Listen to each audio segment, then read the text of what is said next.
Hello everyone. So I'm here again to show you one more video for class 11 business studies and on the topic formation of company. Let's begin. First of all, let me tell you what we are going to learn after watching this video. We will be able to enumerate the stages in formation of a company. पहली दो stages आपको last video में मैंने बताई थी, next two stages इस video में बताऊंगी। तो चारों स्टेजेस हम एक साथ इसमें इनुमरेट कर पाएंगे। We will able to analyse the steps to be followed by a company in raising funds from public, क्योंकि अब हम पब्लिक कंपनी के बचे हुए दो स्टेजेस की बात कर रहे हैं, तो हम ये पता कर पाएंगे कि किस तरीके से पब्लिक कंपनी फंड रेज करने के लिए स्टेप्स लेती है। We will be able to understand the need for getting certificate of commencement of business, कि भाई जब इनकॉर्पोरेशन हो चुका है तो बिजनेस स्टार्ट कर लिया जाए, लेकिन क्यों हमें एज अ पब्लिक कंपनी जरूरत पड़ती है कमेंसमेंट के सर्टिफिकेट की। आगे बढ़ते हैं। Stages in formation of company को थोड़ा सा रिकैपिटुलेट कर लेते हैं। सबसे पहले प्रमोशन हम कर चुके हैं, इनकॉर्पोरेशन सर्टिफिकेट कंपनी का मिल चुका है, प्राइवेट कंपनी अपना बिजनेस स्टार्ट कर चुकी है, लेकिन अब पब्लिक कंपनी दो स्टेजेस का और इंतजार कर रही है। Third stage capital subscription, fourth stage commencement of business. इसमें ध्यान रखिएगा कि प्रमोशन और इनकॉर्पोरेशन ये दो स्टेजेस प्राइवेट कंपनी के लिए काफी हैं, लेकिन एक पब्लिक कंपनी के लिए चारों स्टेजेस का पूरा करना जरूरी है। बात करते हैं कैपिटल सब्सक्रिप्शन की। ये है हमारी थर्ड स्टेज। अब कैपिटल सब्सक्रिप्शन को थोड़ा सा डिस्कस कर लेते हैं। For raising the funds from public through issue of shares and debenture, a public company has to undergo following steps. क्योंकि कैपिटल रेज करनी है, पब्लिक से रेज करनी है, जो पूरी all over world, all over India spreaded है, तो उन तक अप्रोच करने के लिए, उससे पैसा रेज करने के लिए कुछ स्टेप्स को फॉलो करना जरूरी है पब्लिक कंपनी के लिए। उन स्टेप्स को थोड़ा एक एक करके एनालाइज कर लेते हैं। SEBI approval, filing of prospectus, appointment of bankers, brokers and underwriters, minimum subscription, application to stock exchange and allotment of shares। इन सारे स्टेप्स को अब हम एक एक करके कवर अप करेंगे। सबसे पहले बात करते हैं सेबी अप्रूवल की। आप कुछ पिक्चर देख रहे हैं। सेबी एक काफी रेप्यूटेड बॉडी है, security and exchange board of India इसका फुल फॉर्म है, और इसके दायरे में रह के ये रूल्स एंड रेगुलेशंस बनाती है कंपनीज को, जो फॉलो करने होते हैं ताकि इन्वेस्टर्स का एक्सप्लॉयटेशन ना हो सके। इन्वेस्टर्स मीन जनरल पब्लिक जब इन्वेस्ट करती है किसी कंपनी में, तो उसको सेबी के दायरे में रह के काम करना होता है।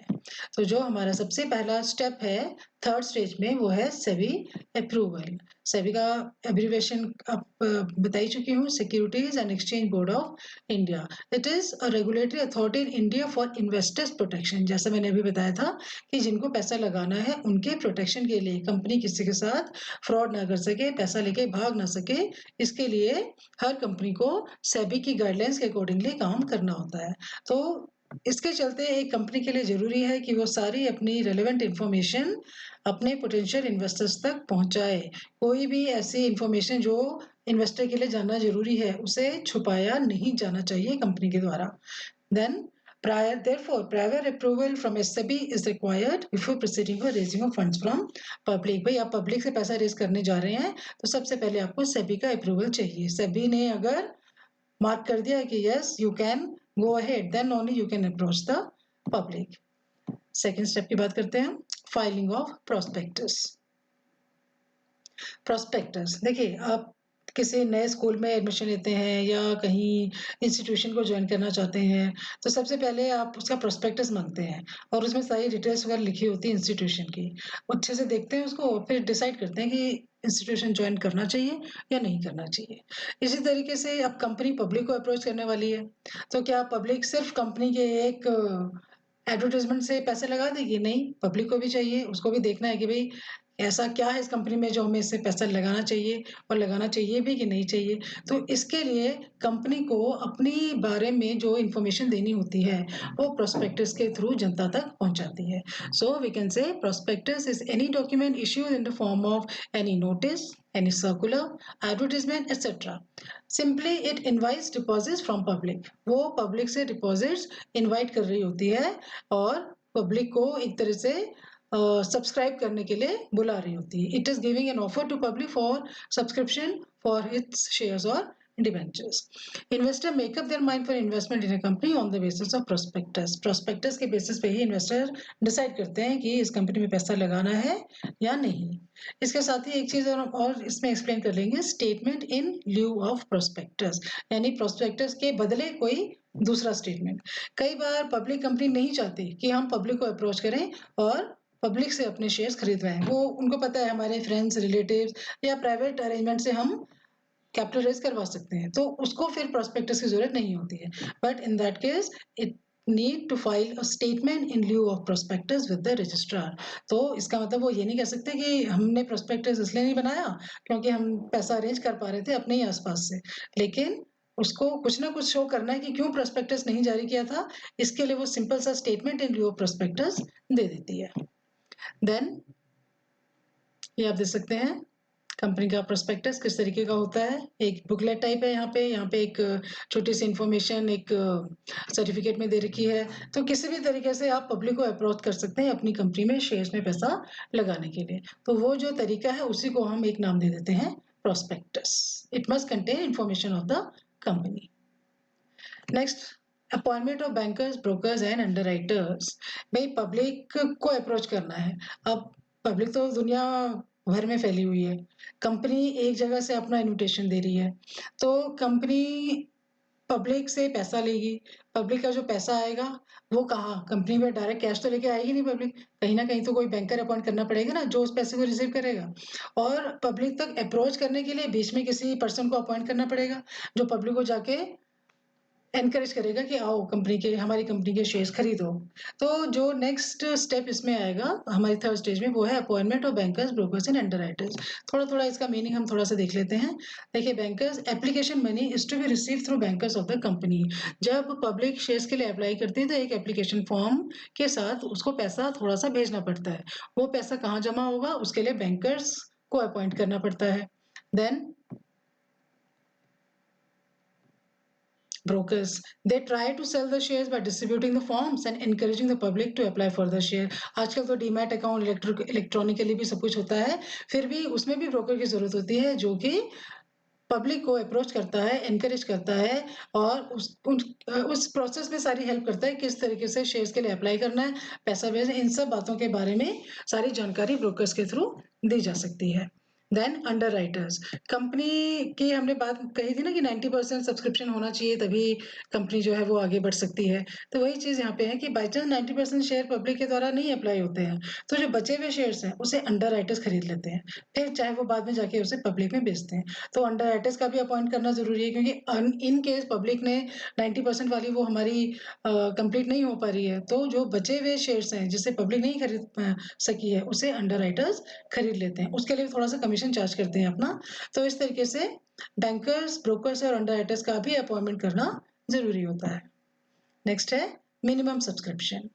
अब पब्लिक से पैसा आया है, एप्लीकेशंस आई हैं, तो अब ये देखना है कि क्या वो मिनिमम सब्सक्रिप्शन वाली लिमिट पूरी हो गई है. यानी किसी कंपनी को बिजनेस स्टार्ट करना है, बिजनेस स्टार्ट करने के लिए पैसा चाहिए. अब ये भी इंश्योर करना जरूरी है ना कि उसने जितना जो बिजनेस स्टार्ट करना है उसके पास उसका एडिक्वेट फंड आया या नहीं. कहीं ऐसा तो नहीं है कि बस 50% पब्लिक ही अप्लाई कर पाई और जितना जरूरी था उसको फंड वो मिल नहीं पाया. तो इसको प्रिवेंट करने के लिए कंपनी ने एक रिस्ट्रिक्शन डाल रखी है मिनिमम सब्सक्रिप्शन की और वो लिमिट है 90% of the size of the issue. Company ने जितने भी शेयर्स इश्यू किए हैं उसका 90% आना जरूरी है. अगर 90% आ जाता है इसका मतलब company is capable of raising funds from public and it can go ahead with the adequate funds. So if the applications are less than 90% of the issue, the allotment cannot be made. और अब तक जितनी application money आ चुकी होगी वो भी बल्कि वापस करनी पड़ जाएगी एप्लीकेंट्स को. तो इसलिए मिनिमम सब्सक्रिप्शन की रिस्ट्रिक्शन को भी पूरा करना जरूरी है एक पब्लिक कंपनी के लिए. तो 90% की अगर एप्लीकेशन आ जाती हैं इसका मतलब company is now safe and go ahead for next proceedings. Let's continue. अब बात करते हैं हम एप्लीकेशन टू स्टॉक एक्सचेंज की, बहुत इंपॉर्टेंट है.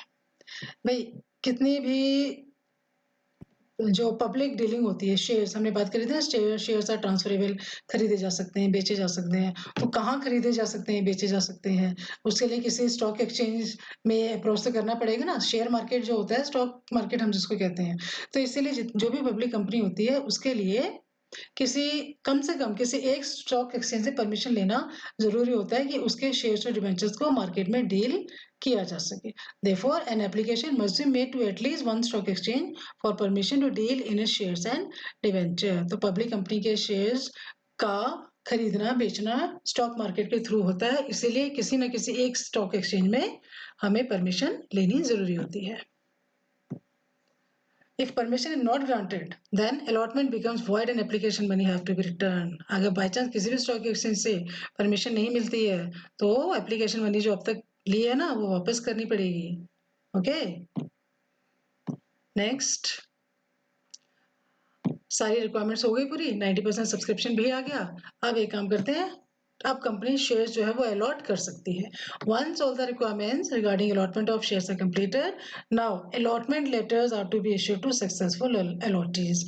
अब अभी तक तो वो एप्लीकेंट थे, अब सारी रिक्वायरमेंट्स पूरी हो गई, 90% भी आ गया और जो भी उनसे रिलेटेड फॉर्मेलिटी थी सब पूरी हो गई। तो अब कंपनी की तरफ से लेटर ऑफ अलॉटमेंट जाएगा उन एप्लीकेंट्स को, यानी अब वो एप्लीकेंट से हटके क्या बन गए, आपके अलॉटीज बन गए, यानी कंपनी के शेयर होल्डर्स बन चुके हैं। इसके लिए ये बात हमने पहले भी करी थी, रिटर्न ऑफ अलॉटमेंट डायरेक्टर्स के द्वारा साइन किया जाना चाहिए, जो कि कंपनी के रजिस्ट्रार के पास जमा करना जरूरी है। तो एक डॉक्यूमेंट भी है इसमें और ये अलॉटमेंट के शेयर्स की फॉर्मेलिटी को भी पूरा करता है। चलिए, अब हमने पब्लिक से कैपिटल रेज करने का सारा काम कर लिया, अब हमको रजिस्ट्रार को इन्फॉर्म करना है कि भाई ये सारी फॉर्मेलिटी जो जो आपने कही थी वो हमने कर ली है, तो क्या अब हम बिजनेस स्टार्ट कर सकते हैं? सो commencement of business, last stage I. So public company applies to registrar of companies for the issue of certificate of commencement, क्योंकि डॉक्यूमेंट सारे वो पूरे कर चुकी है, अब उसको सर्टिफिकेट ऑफ कमेंसमेंट चाहिए, तभी तो वो बिजनेस एक्टिविटी स्टार्ट कर पाएगी। प्राइवेट कंपनी की तरह नहीं है कि कॉर्पोरेशन सर्टिफिकेट मिल गया और बिजनेस स्टार्ट कर दिया। So this way now we have to see कि ये सर्टिफिकेट ऑफ कमेंसमेंट लेने के लिए क्या क्या डॉक्यूमेंट जरूरी हैं। इसमें हम देखेंगे सबसे पहले declaration that shares payable in cash has been subscribe for and allotted up to minimum subscription. Declaration देना है कि जितने भी शेयर्स हमने इशू किए थे जो कैश में पेबल हैं उससे रिलेटेड जो एप्लीकेशन मनी है वो रिसीव हो चुकी है और मिनिमम सब्सक्रिप्शन का भी जो रूल है वो पूरा हो चुका है। एक डिक्लेरेशन ये। दूसरा, declaration that every director has paid cash on his share. जितने भी प्रपोज डायरेक्टर थे उन्होंने अपने शेयर खरीद भी लिए और उससे रिलेटेड जो कैश है वो भी पे कर दिया, इसकी भी एक डिक्लेरेशन जाएगी। Then a declaration that no money is payable or liable to the applicants because of any failure of the company. Company की किसी फेलियर की वजह से किसी भी एप्लीकेंट से किसी भी तरह का कोई पैसा बकाया नहीं है, एक डिक्लेरेशन ये देनी होती है। Then statutory declaration that above requirements have been completed, यानी इतने सारे डॉक्यूमेंट्स मोस्टली रिलेटेड वही हैं जो आपके कैपिटल सब्सक्रिप्शन स्टेजेस के स्टेप्स थे कि डायरेक्टर से हमने शेयर्स का पैसा ले लिया, मिनिमम सब्सक्रिप्शन की कंडीशन पूरी हो गई, स्टॉक एक्सचेंज से परमिशन मिल गई, तो इसलिए किसी एप्लीकेंट को पैसा वापस भी नहीं करना, ये सारी चीज़ें पूरी हो गई हैं। इसका एक स्टैट्यूटरी डिक्लेरेशन लास्ट में देना होता है। स्टैट्यूटरी डिक्लेरेशन अगेंस्ट मीन्स कानून के दायरे में रह के एक कानूनी कार्रवाई करके स्टैट्यूटरी डिक्लेरेशन बनाया जाता है। और ये सब देखने के बाद जब रजिस्ट्रार देखता है कि ये सारे डॉक्यूमेंट्स पूरे हो चुके हैं और वो सेटिस्फाई हो जाता है, then he issues a certificate of commencement of business. Now the public company can also legally start doing its business. तो पब्लिक कंपनी भी अब अपना बिजनेस स्टार्ट कर सकती है। तो इस तरीके से पब्लिक कंपनी का भी चारों स्टेजेस हमने एक्सप्लेन करने के बाद पब्लिक कंपनी को भी बिजनेस स्टार्ट करने के लिए रेडी कर दिया है। ये देखिए एक स्पेसिमेन आप देख सकते हैं certificate of commencement of business का, रजिस्ट्रार ऑफ कंपनीज है पर्टिकुलर स्टेट की, उसकी सील, उसका जो कंपनी रजिस्टर है उसके सिग्नेचर वगैरह सब इसमें होके इस तरीके से सर्टिफिकेट ऑफ कमेंसमेंट कंपनी को दे दिया जाता है। अब थोड़ा सा रिकैपिटुलेशन कर लेते हैं जो इसमें हमने जो 2 स्टेजेस पढ़ी हैं, कैपिटल सब्सक्रिप्शन कैपिटल सब्सक्रिप्शन में क्या-क्या था? सेबी अप्रूवल होना ज़रूरी था पहले, फिर प्रोस्पेक्टस लोगों को इनवाइट करने के लिए, शेयर्स खरीदवाने के लिए, बैंकर्स, ब्रोकर्स, अंडरराइटर्स का अपॉइंटमेंट करना है, मिनिमम सब्सक्रिप्शन का आना ज़रूरी है, फिर किसी स्टॉक एक्सचेंज में एप्लीकेशन देनी है ताकि हमारे शेयर्स का वहाँ पे खरीदना बेचना हो सके, and allotment letters share applicant जिनका आपने शेयर्स इशू कर दिए जिनको उनको अलॉटमेंट लेटर्स भी इशू करना है। फिर बात करते हैं कमेंसमेंट ऑफ बिजनेस के सर्टिफिकेट पाने के लिए क्या-क्या चीज़ें हैं? Declaration about minimum subscription, declaration about allotment to directors, declaration about no money payable to applicants in case of a company's failure, and a statutory declaration that above declaration have been completed. So in this way, a public company is also going to start its business after getting incorporated, after fulfilling the capital subscription requirements, and then getting the certificate of commencement of business. So in this way, we have completed the formation of company. In my two videos, I explained first two steps in first video and the last two stages in next video. So I hope you have understood the concept of formation of company. Thank you.